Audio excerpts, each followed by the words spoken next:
Sa vlog natin ngayon, itatampok ko po sa inyo, ibabahagi ko po sa inyo, kasi marami ang naghihintay at marami ang nagre-request nito, ang mga prutas para sa maswerte at masayang pagsalubong ng taong 2025.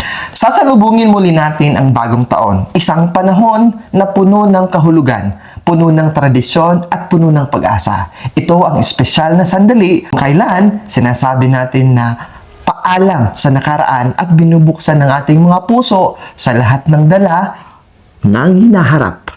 At ano pa nga ang mas magandang paraan upang magdala ng swerte at kasaganahan sa ating mga tahanan kundi sa mga prutas na sumasagisag sa lahat ng ating mga hangarin.